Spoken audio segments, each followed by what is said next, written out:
તપતિ તપનો વાતિ વાત સમિંધે વહ નિર્ધત્તે ધરણીરુદધીર લંગદે નૈવ વેલામ સોયમ શ્રીમાન નિખિલ જગતામ અંતરાત્માવતીર્ણો ધર્મં રક્ષન દિશતુ કુશલમ સ્વામિનારાયણો નઃ.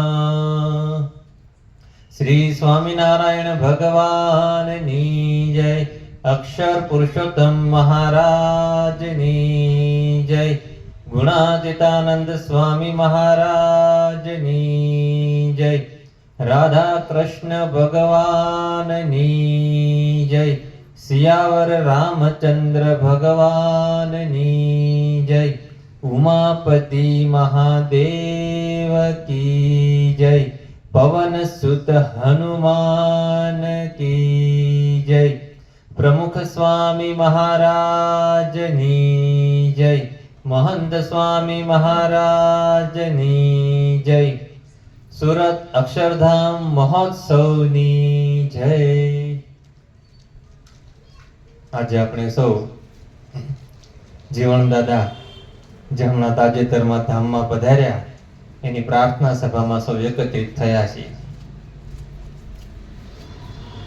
કોઈ ભગવાનના ભક્ત હોય અથવા તો ભગવાનના ભક્ત એમના ત્યાં હોય એવા જે જીવ પવિત્ર હોય એ જ્યારે અહીંથી સદગત એટલે કે વિદાય થાય ત્યારે જે કંઈ થાય એને પ્રાર્થના સભા આપણે કહીએ. લોકમાં ઘણા બધા લોકો મૃત્યુ પામે, બધા માટે પ્રાર્થના સભા હોતી નથી. શોક સભા કરે, એની કંઈ બોલવાનું હોતું નથી એટલી. પણ ભગવાનના ભક્ત એના માટે પ્રાર્થના સભાનું આયોજન કરીએ છીએ. પ્રાર્થના સભાનો હેતુ શું છે? બે હેતુ છે. એક તો જે સદગત છે એના માટે આપણે પ્રાર્થના કરવા માટે એકત્રિત થઈએ છીએ કે ભગવાન એમને પોતાના ધામમાં મૂર્તિનું સુખ આપે. બીજો હેતુ કયો છે? આપણે એમના જીવનમાંથી એક ડગલું હવે આગળ વધીએ, પ્રેરણા પ્રાપ્ત કરીએ, સત્સંગમાં આગળ વધવાની પ્રેરણા પ્રાપ્ત કરીએ. આપણે જ્યાં છીએ સત્સંગ કરીએ છીએ ત્યાંથી એક ડગલું આગળ વધીએ. આ બે હેતુ સાથે આપણે પ્રાર્થના સભા કરીએ છીએ. તો આપણે ખાસ વાત કરીએ તો આ લોકની અંદર, આ પૃથ્વી લોક ઉપર ઘણી બધી ઘટનાઓ રોજ બને છે. સવારથી સાંજ સુધી તમે જુઓ તો ઘણી બધી ઘટના. એના 3 વિભાગમાં આપણે વર્ગીકરણ કરીએ. પહેલા વિભાગ આવે છે કે નિશ્ચિત ઘટનાઓ. આ 3 વિભાગની અંદર બધી ઘટનાઓ આવી જશે. નિશ્ચિત ઘટનાઓ એટલે શું કે સવારમાં સૂર્યોદય થાય એ નિશ્ચિત ઘટના છે. એ થાય જ, તમારા ગામમાં થાય, અમેરિકામાં થાય. એ દરેક જગ્યાએ સવાર પડે ને એની સવાર જુદી હોય ને આપણી સવાર જુદી હોય, સમયનો ફેરફાર હોય, પણ સવારે એને પડે ત્યારે સૂર્યોદય જ થાય. કોઈ દિવસ સવાર પડી અને આથમતો જોયો તમે? ના. એ તો ભગવાનનું ગોઠવેલું, પૃથ્વી બની ત્યારથી થયા જ કરે છે. ઋતુનું પરિવર્તન થવું એ પણ થાય જ, નક્કી જ છે. શિયાળા પછી ઉનાળો, ઉનાળા પછી ચોમાસું, દિવસ રાતનું બદલાવું, ઋતુનું પરિવર્તન થવું, આવી ઘણી બધી નિશ્ચિત ઘટનાઓ છે. બાળકમાંથી યુવાન, યુવાનમાંથી વડીલ, આ પણ નિશ્ચિત ક્રમ છે. કોઈના મૂંધું કઈ થયું આપણે જોયું નથી અત્યાર સુધી. તો આ બધું નિશ્ચિત ઘટનાઓમાં ગોઠવી દેવું. જે આવી ફિક્સ ઘટના છે ને નિશ્ચિત વિભાગમાં આપણે મૂકી દઈએ. બીજી ઘટનાઓ એવી બને છે આ પૃથ્વી ઉપર જેને ખબર નથી છતાં આવી પડે છે. જેમ કે કોરોના, આપણને ખબર નહોતી પણ આવી ગયો ને અચાનક. આપણને ખબર નથી કે આ વર્ષે અતિવૃષ્ટિ થશે કે અનાવૃષ્ટિ થશે કે માપનો વરસાદ થશે. બરાબર, આપણને ખ્યાલ નથી. અંબાલાલ કહે છે ખરા થોડું થોડું, પણ તોય આખા વરણનું એક હારે નથી કહી દેતા. બરાબર, પણ તોય બધું ભગવાનના હાથમાં છે એવું માનીને જે આપણે વર્તીએ છીએ ને એવી બધી ઘટના આમાં નાખી દેવાય. એક્સિડન્ટ થવું આપણને ખબર નથી, અચાનક એટેક આવી જવો આપણને ખબર ન હોય. એટલે કે નથી ખબર અને બને છે ઘટનાઓ, એને અનિશ્ચિત ઘટનાના ક્રમમાં આપણે મૂકી દઈએ. એક વિભાગ આપણે જુદો પાડીને અનિશ્ચિત ઘટનાઓ છે. હવે ત્રીજો વિભાગ છે, એક ઘટના માટે થઈને એ વિભાગ આપણે ઉભો કર્યો છે. નિશ્ચિત છતાં અનિશ્ચિત વિભાગ નું નામ છે, પણ એક જ ઘટના એમાં આવે છે. ઓલામાં તો ઢગલાબંધ ઘટનાઓ આવે, પણ આમાં એક જ ઘટના આવે. કઈ ઘટના હશે? મૃત્યુની ઘટના. નિશ્ચિત છે, આ પૃથ્વી પર જે જન્મે એની નિશ્ચિત જ છે ક્યારે મૃત્યુ થવાનું છે.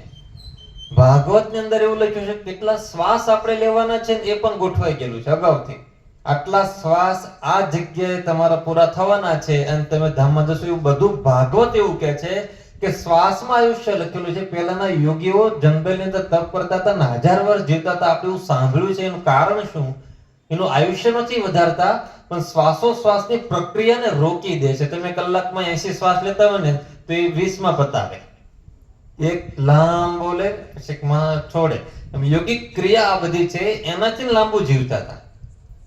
એટલે આયુષ્ય સીધું 4 ગણું 5 ગણું જ વધે ને. તો આવી બધી યોગિક પ્રક્રિયાઓથી કરતા હતા, પણ શ્વાસની અંદર આયુષ્ય લખાયેલું હોય છે એવું ભાગવત કહે છે. એનો મતલબ થયો કે જેટલા શ્વાસ લખ્યા છે આપણે એટલા જ લેવાના છે, કે કોઈના ઉછીના આમાં લેવાના નથી કે મારા ઘટે તું થોડાક આપજે. આમાં એવું ન થાય. ફિક્સ જ આપણે જેટલા નક્કી કરીને આવ્યા એટલે આપણે લેવાના. પણ ક્યારે પૂરા થવાના છે એવું તમને કોઈને ખબર? કોઈને ખબર નથી. આ પૃથ્વી પર જે જન્મ છે કોઈને ખબર નથી. નિશ્ચિત છે મૃત્યુની ઘટના, પણ ક્યારે થવાની છે અનિશ્ચિત છે.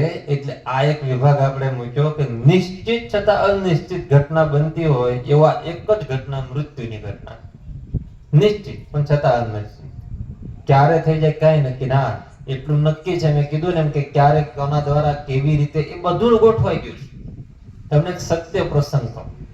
આપણે વિક્રમ સંવત લખીએ છીએ, બરાબર ને? વિક્રમ સંવત 2000 કયું હાલે છે અત્યારે? 82 86 કે 87 કઈક હાલે છે, બરાબર? એવું લખીએ છીએ ને. તો વિક્રમ કેમ શબ્દ મૂકીએ છીએ? સંવત એટલે વર્ષ થાય, પણ વિક્રમ શું કામ મૂકવાનું આગળ? એ કોણ કહે છે?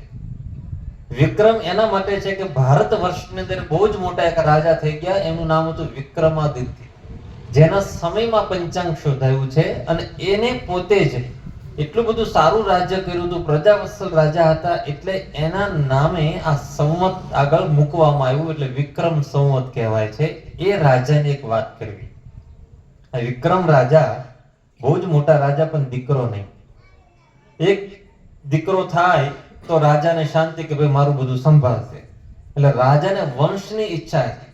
વર્ષો થયા દીકરો થતો નહોતો. બહુ જ જોશ જોવરાવન બધું કરતા હોય ને એવું બધું કર્યું એને, અને દીકરો થયો. અમુક માનતાઓ કરી છે, બધું કર્યું છે. દીકરો થયો એટલે પહેલું જ રાજાને વિચાર શું આવ્યો? મારો દીકરો થયો એટલે બસ મારી જેમ હવે આખા પૃથ્વીનો સમ્રાટ થવો જોઈએ. સમ્રાટ બને.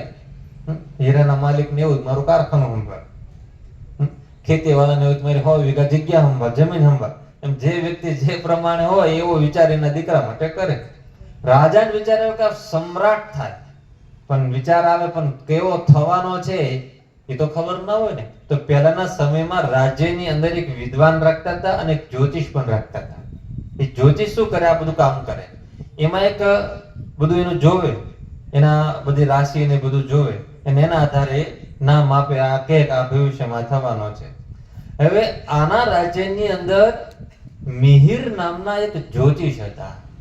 આ મિહિરને તમે બધા ઓળખો છો. હું છેલ્લે પરિચય આપીશ એટલે તમે બધા કહેશો કે આ પાઠ આવતો તો ભણવામાં. આખું નામ પછી આપીશ. આ મિહિર નામના જ્યોતિષ છે એ એટલા બધા હોશિયાર હતા. ભૃગુ સંહિતાના ભણેલા હતા. ભૃગુ સંહિતા જ્યોતિષ શાસ્ત્રનું બહુ મોટું એક શાસ્ત્ર છે, અને એ સત્ય શાસ્ત્ર છે. જેમાં લખ્યું એ જ પ્રમાણે બધું થાય. તમે અહીંથી જવાના છો ને ક્યાં ગાડી મૂકીને ક્યાં જવાના છો ને એ બધું તમારું જોઈ શકે ને એટલું એની અંદર ડિટેલિંગ છે. પણ એને આવડતું એના કામનો, ઓલા પોપટ વાળાનું કામનું નથી. એટલે આ એ ભણેલા હતા. એટલે આને પૂછ્યું કે આ દીકરાના જોશ જો. રાજા પહેલી ઈચ્છા આ હોય, બધાને ભવિષ્યની ઈચ્છા હોય. જોજો તમે અહીંયા કદાચ એવું કે ને સામે કોઈ ઘરમાં કોઈ ભાઈ આવ્યા છે ને રેખા જોવે તો લગભગ હરતા હરતા કોઈ ન હોય. આ 4-5 સિવાય આગળ, કારણ કે એને જવાય નહીં ને આગળ બેઠા હોય. બાકી ધીરે ધીરે મારું જોઈ લો ને મારું જોઈ લો ને થાય જ ઈચ્છા. બધાને ભવિષ્યની ઈચ્છા બહુ રહે છે શું થવાનું છે, પણ વર્તમાનમાં કોઈ જીવતું નથી. પ્રમુખ સ્વામી મહારાજ કહેતા કે વર્તમાનમાં જીવતા શીખી જાય, ત્યારે દુઃખ નહીં આવે. ભવિષ્યની ચિંતા છોડી દો, ભૂતકાળને ભૂલી જાઓ, વર્તમાનમાં જીવતા શીખી જાઓ તો કામ થઈ જશે. રાજાને ઈચ્છા રહી ભવિષ્યમાં હું થવાનો દીકરો. અને જ્યોતિષે તો જોયો કારણ કે રાજાનો દીકરો હતો ને, જોઈને એક વાક્ય બોલ્યા કે આના આગળ કઈ જાણવાનું જેવું નથી, અત્યારે એની તમે સેવા કરો, આગળ મોટો થશે ને સુખી થશે. તો કે પણ ના, જાણવા જેવું નથી એવું કયો ને તમે, પાર્કિંગ ન કર્યું કયો, ના જ ગાડી મૂકી જોજો, આપણે ટેવ હોય પ્રકૃતિ માણસની. તો આને શું કીધું, નથી જાણવા જેવું તો હવે તો કયો જ શું હશે. બધાને આશ્ચર્ય વધ્યું. જ્યોતિષ કે પહેલા મને મિહિર કે તમે અભયદાન આપો તો કહું. અભયદાન એટલે કે કઈ કરીશ નહીં, આ રાજા કહેવાય, રીજન તો રાજા આપી દે પણ ખીજે વાયુ લઈ લે પાછા, કે નક્કી નહીં. એટલે કે તમે પેલા અભયદાન આપો. આખા અભયદાન આપ પણ બોલ કે તમારો દીકરો તમારા મનમાં એવું છે કે સમ્રાટ થાય રાજા થશે, એટલું કઈ કહેતો નથી, તમારા કોડ તૂટી ન જાય. તો કે પણ શું છે એવું? તે 6 મહિનાની અંદર જ આ દીકરાનું મૃત્યુ છે. 6 જ મહિનામાં? તો કે હા. કેવી રીતે? તો કે ભૂંડ દ્વારા. એ પાછું જંગલી ભૂંડ. જંગલી ભૂંડ દ્વારા મારા દીકરાનું 6 મહિનામાં મૃત્યુ. એટલે રાજા થોડોક ઊંડો ઉતરી ગયો. ઊંડો ઉતરીને તરત જ પાછું ઘમંડ ચડી ગયું. ઘમંડમાં બોલી ગયો, જો વિધાતાના લેખમાં મેઘ ન મારું તો વિક્રમાદિત્ય નહીં, ન કે તારું મૃત્યુ નિશ્ચિત થમ. એવું કહીને જતો રહ્યો. ઓલાને પર જો અભયદાન આપે તો ફેરી ગયા. ઓલા જ્યોતિષનો તો વિશ્વાસ જ હતો કે આપણે આ થવાનું જ છે. આને શું કર્યું, મહેલ મોટો બનાવી હતો જ એ ખાલી કરી નાખ્યો. 10મા માળ કે 5મા માળે છોકરાને મૂકી દીધો અને રાજાના નજીકના વિશ્વાસ હોય ને રાણીને એ બધાને રાખી દીધા. બનેલી ઘટના છે. એટલા જ અંદર જઈ શકે અને આજુબાજુ બધો પહેરો 24 કલાક ચોકી. ભૂંડ શું મનુષ્યમાં આવી શકે? આટલી કડક કાર્યવાહી 6 મહિના માટે જ કરવાની હતી, એને કરી દીધી. Z+++ સિક્યુરિટી મોદી સાહેબ ને હોય ને Z+ માં ગણે આવી સિક્યુરિટી એનાથી વધારે મૂકી દીધી. અને દરરોજ સાંજે જોઈને નીચે ઉતરી જાય, જોઈને નીચે ઉતરી જાય, દીકરો બરાબર છે, કેમ કઈ થયું નથી ને, કઈ થયું નથી ને. એમ ખબર હું ખબર છે તો ભૂંડ દ્વારા મરવાનો, તોય જો હું કામ જતો એટલે ફડફડાટ તો હતો જ કે કઈ નહીં થાય ને. બોલો, હતું તો ખરું જ. માણસને આમ બધા આમ બહાર ઘમંડ કરે પણ અંદર તો બધું ખબર એને જ હોય. તો આ જોવા જાય રોજ અને ઉતરી જાય. આમ કરતા કરતા 3 મહિના, 4 મહિના, 5 મહિના, 6 મહિના પસાર થયા. એક દિવસની વાર હતી. એક દિવસ નહીં, તેને સાંજ પડી ગઈ. સવારમાં જોયો છેલ્લો હોય ને ત્યાર પછી 2-4 વાર ધક્કા કરે. એટલે બપોરે જોયો, સાંજે જોયો રાજા બરાબર છે કે હવે સૂર્યોદય થાય, 6 મહિના પતે, વિધાતાના લેખમાં મેઘ મારીશ. ઘમંડ હતું. કેમ? કારણ કે હું તો લેખ આવો હતો, મેં મેઘ માર્યો કહેવાશે. ફેફડા ફૂલ હતો, તારું નહીં થાય કે થશે એવું. એટલે રાત્રે પાછો એકવાર જોઈને પાછો હોઈ ગયો. અને હવે સવાર સૂર્યોદય થાય ને સીધું જ જોવા પહેલા ઉપર મોઢું ધોયા વગર કે પહેલા દીકરાને જોઈએ. સૂર્યોદય થઈ ચુક્યો તો 6 મહિના થઈ ગયા હતા. જેવો દીકરાનું બારણું ખોલ્યું રૂમનું, શું થયું હશે? દીકરો મૃત્યુ પામ્યો હતો.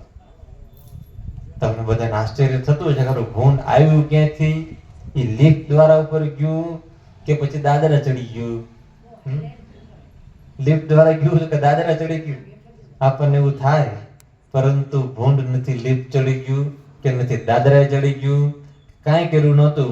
વિધાતાએ 6 મહિના પહેલા એનું મૃત્યુ અગાઉથી ગોઠવીને મૂકી દીધું. એમ ચિંતા નહોતી. રાજા ગામે એટલી સિક્યુરિટી કરી હતું. એવી ઘટના ઘટેલી કે જે રૂમમાં રાજકુંવરને સુવડાવવામાં આવતો હતો, રાખવામાં આવતો હતો, એક્ઝેક્ટ તેની ઉપર એક ઝુમ્મર લબડાવેલું. મહેલની અંદર રાજા શોખીન માટે ઝુમ્મરો લબડાતા. પણ એ ઝુમ્મરો શેના હોય? આપણા જેવા પ્લાસ્ટિકના નહીં કે સ્ટીલના નહીં. એ ઝુમ્મરો રાજા શિકાર કરીને આવેલ શોખીન હોય. રાજા શિકારના ખૂંખાર સિંહ છે, વાઘ છે, ભૂંડ છે, આવા જંગલીના શિકાર કરીને મોરા એને હાડકું હોય ને એ કાઢી લે. એને હાડકાને ઝુમ્મર તરીકે લબડાવે. શું કરવા? બીજા રાજા બધા જો આ ઉપર જો આપણે આ સિદ્ધિ, એમ પરાક્રમ આ બતાવવા માટે, બીજું કઈ નહીં. આવું પરાક્રમ બતાવવા માટે. અત્યારે પણ મૈસૂરનો મહેલ છે ને ત્યાં મેં જોઈને આવ્યા છે, હજુ પણ આવી રીતે લબડે છે. તો આવી રીતે એને આ ખૂંખાર ભૂંડનું આવી રીતે શિકાર કરેલો. એના દાંત મોટા હતા. એ દાંતનું મોરું જેટલું હતું એટલા ભાગને કંડારીને વ્યવસ્થિત આમ ડેકોરેટિવ કરીને લબડાવેલું. શું કર્યું? ઝુમ્મર તરીકે. એ ક્યાં લબડતું હતું? જ્યાં કુંવર સૂતો ને એની ઉપર એક્ઝેક્ટ. એ ક્યારથી લબડતું હતું? જ્યારથી આ મહેલ બન્યો ને ત્યારનું લબડતું હતું. કુંવરના જન્મ પહેલાનું હશે. કારણ કે કુંવર તો જન્મ તરત ત્યાં મૂકી આવ્યા એટલે એ તો મહેલ કે તાત્કાલિક ઉભો નહોતો. ભગવાને મૃત્યુ જન્મ પહેલા ગોઠવીને તૈયાર રાખ્યું, લબડાવતા પેલો. આપણે એમ કે આપણે બધી વ્યવસ્થા કરી નાખીએ, સિક્યુરિટી રાખીએ, આ કરીએ. રાજાએ બધું જ કર્યું, પણ ભગવાને શું કર્યું હતું? એડવાન્સ. બધું જ ગોઠવ્યું. અને જેવા સવાર પડી અને ઓલું મોરું છે ને ઉપરથી પડ્યું નીચે, અને આર પાર નાનું બાળક 6 મહિનાનું દાંત ખૂંદી ગયા પેટમાં, મૃત્યુ પામ્યો. અને કુંવર ભૂંડના હાથે જ મૃત્યુ પામ્યો. ત્યારે વિક્રમાદિત્યની આંખો પહોળી થઈ ગઈ. ભૂંડના હાથે લખ્યું તું, ખરેખર આ ભૂંડના હાથે થયું. રાજા હતા ને તેજીનો ટકોર સમજી ગયા બધું. અને તરત મિહિરને બોલાવીને કીધું, તારી જ્યોતિ સાચી, વિધાતાના લેખમાં કોઈ મેઘા પૃથ્વી પર મારી શકશે નહીં. એના પેલા રાવણ થઈ ગયો, 9 ગ્રહ ખાટલાના પાયે બાંધીને રાખતો હતો. એમાં યમરાજા બધાને પોતે વશ કરેલા, પણ છતાંય આ યમદેવ કહેવાય ને, પણ છતાંય મૃત્યુના હવાલે તો એ થયો જ છે. લાંબુ જીવ્યો નડવા માટે, 1,81,000 વર્ષ રહ્યો, પણ મૃત્યુના હવાલે તો એ થયો. તો પછી કોણ મૃત્યુના હવાલે ના થાય? બધા જ થાય. એટલે વિક્રમાદિત્ય પછી રાજી થઈ અને આ મિહિરને એક નવી ઉપમા આપી. આજથી એનું નામ કે હવે આપણે વરાહ મિહિર પાડીએ છીએ. વરાહ એટલે ભૂંડ, એને સંસ્કૃતમાં વરાહ કહેવાય છે. વરાહ અવતાર આપણે કહીએ છીએ ને, ભૂંડ ઉપર પૃથ્વી 2 દાંત ઉપર લીધી હોય છે. એ વરાહ મિહિર નામના જ્યોતિષ જે થઈ ગયા, એનો આપણે પાઠ આવતો તો ભણવામાં, સમાજ વિદ્યાના ઇતિહાસમાં આ પાઠ આવતો, વરાહ મિહિર અમારો આવતો. પછી આપણે ખબર નહીં અત્યારે તો બધા પુસ્તકો નીકળી ગયા. તો આવી રીતે આ વરાહ મિહિર નામના જ્યોતિષ જે થઈ ગયા, એના ઉપરના એક ઘટના બનેલી એના સમયમાં, એ મેં વાત કરીને સમજવાનું એટલું જ એમાંથી કે કોઈ વ્યક્તિ મૃત્યુના સકંજામાંથી બહાર નીકળી શકે એવું છે જ નહીં. બધાને વખત જવાનું છે, નિશ્ચિત વસ્તુ છે. તો કરવાનું શું? હવે સમજવાનું છે. સમજવાનું છે આટલું કે હવે કરવાનું શું? જાણી લીધું મૃત્યુ નક્કી છે, પછી બીવાર નથી. કાલ હવાર ગયા તો એવું નથી કરવાનું. નક્કી વસ્તુ જાણી લીધી હોય, ચોમાસું આવે જ છે, નજીકના વરસાદ પડવાનો છે, છત્રી અગાઉ લઈને ઘરે રાખી દેવાય. એને આપણે કરવાનું છે કર્યું કહેવાય. ચોમાસાને રોકવાના જ તમે ના વખતે સમઢિયાળામાં વરસાદ ન પડવો પડે તે આપણે સરકસ કાઢો લો તો એવું થાય કે સમઢિયાળા ગામને આટલામાં ન પડે કે અમારે દર વખતે તકલીફ પડે. એ શક્ય નથી. પરિસ્થિતિ તમે નથી જ બદલી શકવાના. પરિસ્થિતિના આધારે તમે તમારી સ્થિતિને બદલી શકો છો. અને સ્થિતિ બદલવામાં શું કરવું પડે? પોતે વ્યવસ્થા કરવી પડે. તો મૃત્યુની ઘટનાને જાણી લીધી, નક્કી છે, તો હવે કરવાનું શું છે? તો ભગવાન ભજી લેવા. આટલું જ કરવાનું છે. ગુણાતીતાનંદ સ્વામીની વાતોનું 1400 જેટલી વાતો લખી છે. એમાં એક વાત એવી લખી છે, આલોડ્ય સર્વશાસ્ત્રાણી વિચાર્ય ચ પુનઃ પુનઃ ઇદમેકમ સુનિષ્પન્નમ ધ્યેયો નારાયણો હરિ. આ વાત શ્લોક બોલીને ગુણાતીતાનંદ સ્વામી બોલ્યા કે આ વ્યાસ ભગવાનનો શ્લોક છે. અને વ્યાસ ભગવાને એવું કહેવું છે આ શ્લોકની અંદર કે મેં પૃથ્વી પરના બધા જ શાસ્ત્રોનું આલોડન કર્યું. આલોડન એટલે કે એનો મંથન, વિચાર કર્યો, વાંચન કર્યું, વિચાર કર્યો, અને પછી એનું સાર કાઢીને તમને કહું છું. 18 પુરાણ એને જ લખ્યા. કેટલા બધા શાસ્ત્રો એમને જ લખ્યા છે. મહાભારત એમનું જ લખાયેલું છે. એ વ્યાસ ભગવાન કહે છે. આપણા શહેરીમાં સરપંચ હોય અને એ સાર કાઢે, કે પછી કોઈ બીજા ખેડૂત હોય એ સાર કાઢે, કે કોઈ વેપારી હોય એ સાર કાઢે, અને વિદ્વાન હોય એ સાર કાઢે. બધા ફરક કે કઈ ફરક નહીં. ખેડૂતનો સાર કાઢી શકે, સરપંચ ગામનો સાર કાઢી શકે, વેપારી ધંધાનો સાર કાઢી શકે, પણ વિદ્વાન છે ને શાસ્ત્રનો સાર કાઢી શકે. આ વ્યાસ ભગવાન શાસ્ત્ર રચયિતા જ હતા. વાંચીને નહોતો કાઢવાનો. તો આ રચયિતાનો સાર કેટલો સરસ હોય, પરફેક્ટ હોય ને. એક વાક્યમ તમને કહું એવું કે છે, હજારો પાના થાય એને એક વાક્યમ તમને કહે છે. વ્યાસ ભગવાન શું કહે છે કે જીવનનું ધ્યેય ભગવાન છે. આટલું જ. ધ્યેયો નારાયણો હરિ, કે ભગવાન સિવાય બીજું કોઈ જ મનુષ્ય જન્મનું ધ્યેય નથી. એટલા માટે તો મહાન સમાજે સત્સંગ દિશાના શ્લોકની અંદર લખ્યું, દુર્લભો નશ્વરો ચાયમ વારમ વારમ ન લભ્યતે. આપણે સત્સંગ દિશાના બીજો શ્લોક જ છે કે આ પૃથ્વી પર આપણને મનુષ્યનો દેહ પ્રાપ્ત થયો છે, દુર્લભ છે, વારે વારે મળતો નથી. એનું ધ્યેય શું છે? કે ભાઈ એક જ છે, ભગવાન ભજી લેવા. કેવી રીતે ભજવા? એ લખ્યું સત્સંગ દિશામાં કે સાચા સંતને શોધીને ભજવા. એકાંતિક ભગવાનના સંત હોય, જે ભગવાનની નજીક રહેતા હોય, જેમાં ભગવાન રહ્યા હોય, એવા સંતનો આશરો કરીને પછી ભગવાન ભજવા કીધું. જાતે એકલા નથી મંડવાનું કીધું. ગુરુ કરવા. અને પછી ભજવા, તો આપણો મોક્ષ થવાનો છે. તો આ જ જીવનનો સાર છે. બાકી તો પૃથ્વી ઉપર તમે આવ્યા, કેટલું રહ્યા અને કેટલું અહીંયા કમાણા, એવું કોઈ આજ દિન સુધીમાં પછી પૂછે છે? કોઈ પૂછતું નથી. આ સિકંદર શહેનશાહ આલમ કહેવાતો હતો. એની આગળ સંપત્તિ હતી. છેક મેસેડોનિયા, ક્યાં આવ્યું? ગ્રીસની અંદર મેસેડોનિયા એટલે ગુજરાતના 45 ટુકડા કરો ને એક ટુકડો લઈને મૂકી દો એટલે મેસેડોનિયા કહેવાય શહેર. એનો રાજા હતો. અને ત્યાંથી ને એનો વિચાર આવ્યો કે મારા પગ નીચે આખી પૃથ્વીને દબાવી, એટલે શું કે હું બધાનો રાજા, સમ્રાટ થવું. તો ત્યાંથી જીતતો બધાને આવ્યો અને અહીંયા પૃથ્વીમાં છે અહીંયા ભારત સુધી પહોંચ્યો. અડધું ભારત કવર કરી લીધું હતું. ક્યાં? મેસેડોનિયા, ગ્રીસ, યુરોપમાં આવ્યું અને અહીંયા પહોંચી ગયો. બોલો, આટલી પૃથ્વી કવર કરી હતી. અને એ વખતે એની ઉંમર હજુ 32 વર્ષની હતી. 32 વર્ષે તો આટલું કબજો કરી લીધો હતો. અને અહીંયા એક દંડા મિશ્રણના સંન્યાસી મળી ગયા અને રસ્તામાં બેઠા હતા અને આનો રસ નીકળ્યો વચમાં. એ ઉભો થા કે? તો ઓલા કે ઉભા થાય એમ નહોતા, સંન્યાસી હતા. તે કે તારા બાજુમાં કાઢી લે રથ. તેને બે સૈનિકો નીચે ઉતર્યા કે ઉભો થા, નહીં તો તારું એક ઝાટકો મારશે એટલે તલવારનો ધડ મસ્તક જુદા થઈ જશે. સિકંદર બાજુ ઉભો હતો અને આ બે વાત કરતા હતા. ત્યારે ઓલે શું કીધું કે ભારતના સંન્યાસીઓ ધડ મસ્તક જુદા લઈને જ જીવે છે. એટલે આને જવાબ સીધો ફણ તો આવા કર્યો. ઓલો હલી ગયો સિકંદર, એને કોઈ આવો જવાબ જ નહોતો આપતો. બધું જુદું લઈને ફરે છે. જુદું લઈને કેવી રીતે? એટલે એને આશ્ચર્ય થયું. પણ પછી એને મુમુક્ષુતા જાગી. આને કોઈ બીક જ નહીં. પછી તો આ કોઈ વ્યક્તિ જુદો લાગે છે અને માણસ માત્ર બીક જ નથી. તો કે કયું જ્ઞાન? તો કે આત્મજ્ઞાનની વાત કરે. પણ આને કેવું સમજાય નહીં. પણ થોડું ઘણું એટલું તો સમજાય કે હું જે કરું છું ને ખોટું કરું છું. એટલું એને સમજાવ કે તું જે કરે છે ને ખોટું કરે છે, તારે ભોગવવું પડશે. એવું એટલું તો એને દંડા મિશ્ર નામના જે ઋષિ હતા એને સમજાઈ દીધું. એટલે ત્યાંથી પાછો વળી ગયો કે હવે આપણે આ ધંધો ન કરે. પાછો વળ્યો પણ તારે એનું મૃત્યુ નજીક આવી ગયું હતું. 32 વર્ષની ઉંમરે મૃત્યુ પામ્યો. બેબીલોન શહેર પહોંચ્યો ને પાછો જતો તો ગ્રીસ, તો બેબીલોનમાં મરી ગયો છે. પણ એ પહેલા બેબીલોન પહોંચે એ પહેલા એને ખબર પડી કે હવે આપણે દેહ નહીં રહે, અંતિમ બીમારી છે. તો એ વખતે એને પોતાના હકીમો, એના વિદ્વાનો, એના જેટલા કઈ સૈનિકો મુખ્ય બધા નજીક બોલાવ્યા અને કીધું હું લખાવું ને લખો. તો કે શું લખો? તો કે લખો, હું જયારે મૃત્યુ પામું ત્યારે મારા હાથ છે ને ખુલ્લા રાખજો. તો કે કેમ ભાઈ ખુલ્લા રાખવા છે? તો કે લોકોને ખબર પડે કે છેક શહેનશાહ આલમ કહેવાતો સિકંદર ગ્રીસ થી નીકળીને ભારત સુધી કબજો કરી લીધો. આટલી મોટી પૃથ્વી ભેગી કરી પણ મારે 6 ફૂટની જરૂર હતી. આ ખોટી પૃથ્વી ભેગી કરી જરૂર નથી. ખાલી હાથે આવ્યો તો ખાલી હાથે જઉં છું કે લોકોને આવી ખબર પડે. મારી નનામી છે ને 4 ડોક્ટરો લઈને ફરતો હતો. એક ધારા સાથે 4-5 ડોક્ટરો હતા, હકીમો હતા, ડોક્ટર.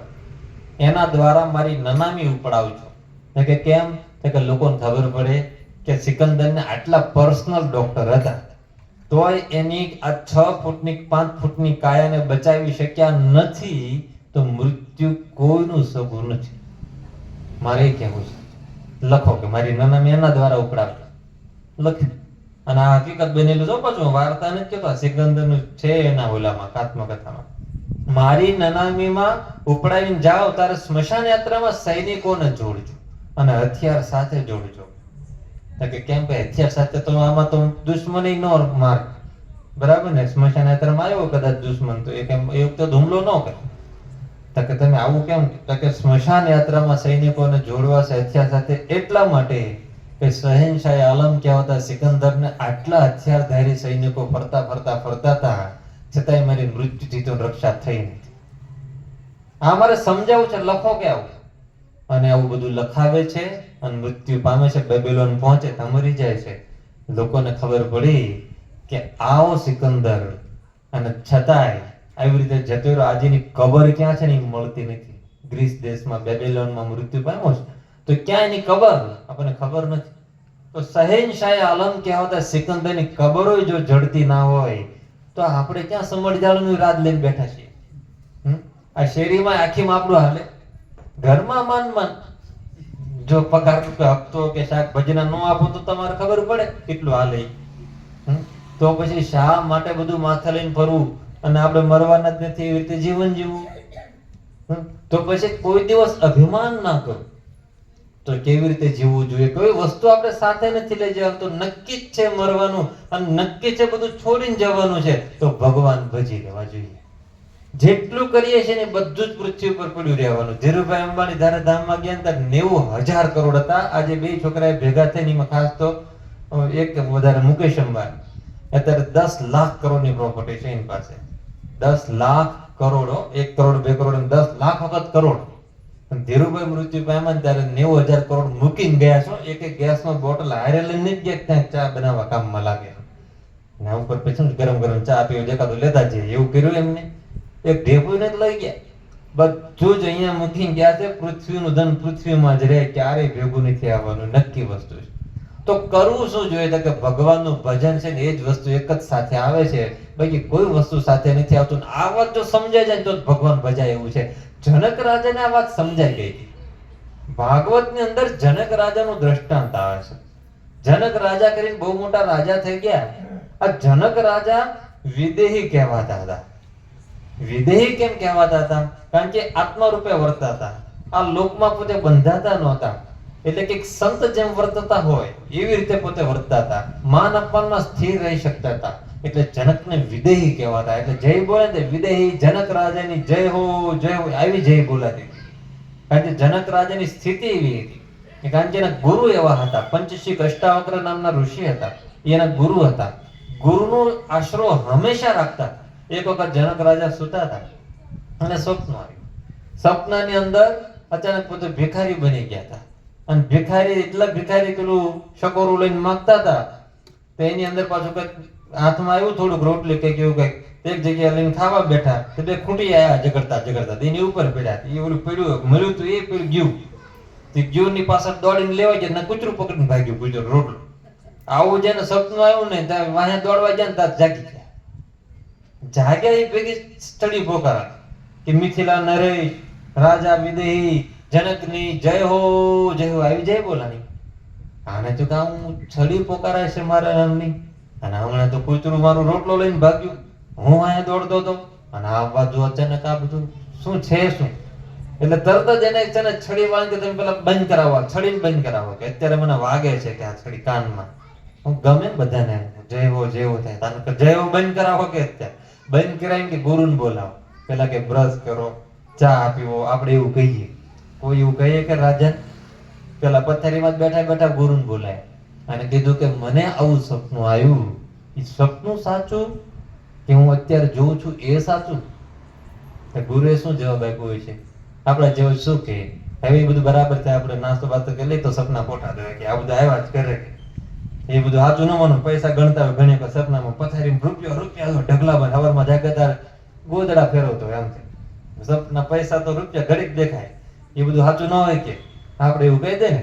ઋષિએ બહુ સરસ જવાબ આપ્યો કે બે વસ્તુ સાચી છે. બે વસ્તુ કેવી રીતે સાચી કે જો બે વસ્તુ એટલા માટે સાચી છે કે બે સ્વપ્ન છે.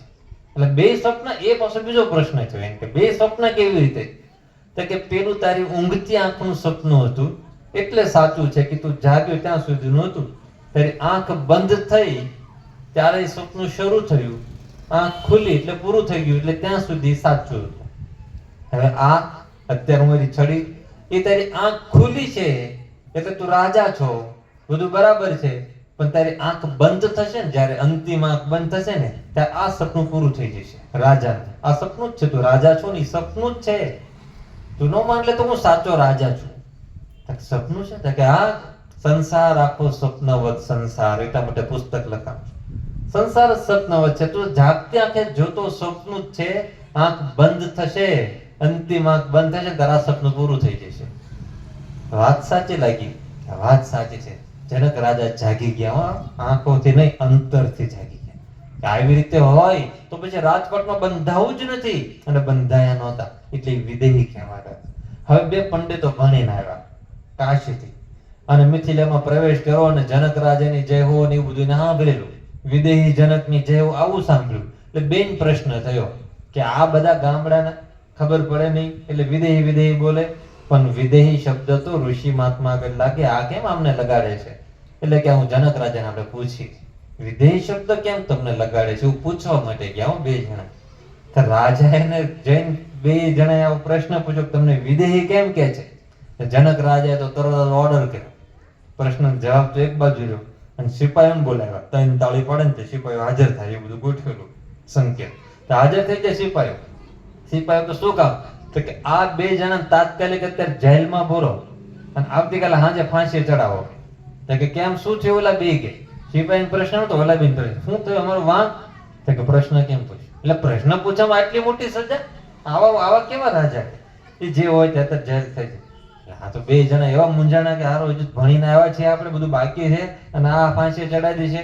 ભારે કરી કે કરવું શું? જેલમાં નાખી દીધા. બે જણા કરે કે અમારો વતી રાજાને વિનંતી કરો. બહુ કરે એટલે રાજાએ થોડીક રાહત આપી કે હારું કઈ વાંધો નહીં, કાલ સાંજે ફાંસી પાકી રહેશે પણ આ જેલમાંથી મુક્ત મારા મહેલમાં રોકે. જેલમાંથી મહેલમાં મૂક્યા અને મહેલમાં રાજા સુવે ત્યાં સુવાનું, રાજા ખાવાનું, રાજા જેવી ટ્રીટમેન્ટ ને સેવકો બધું આપી દીધું. બે જણાને 56 ભોગ પીરસાઈ ગયા. સામે સુવા માટે પથારી બધું ગોઠવાઈ ગયું અને સવાર પડ્યું, સાંજ થઈ, ફાંસીનો ટાઈમ થયો. વળી પાછા બે જણને હાજર કર્યા. બે જણને હાજર કરીને પાછા બે કર કે હવે માફ કરો. ફરી કે આ પ્રશ્ન નહીં પૂછે, અમે નહીં પૂછે, અમારા દાદા નહીં પૂછે, બધું એમ કહેવા માંડ્યા. પણ કે રાજા કે ના, હવે ફાંસી તો પાકી છે પણ અમને એક તક આપો. કે સારું, કે બહુ કરગરો છો, એક તક આપો. તો કે શું?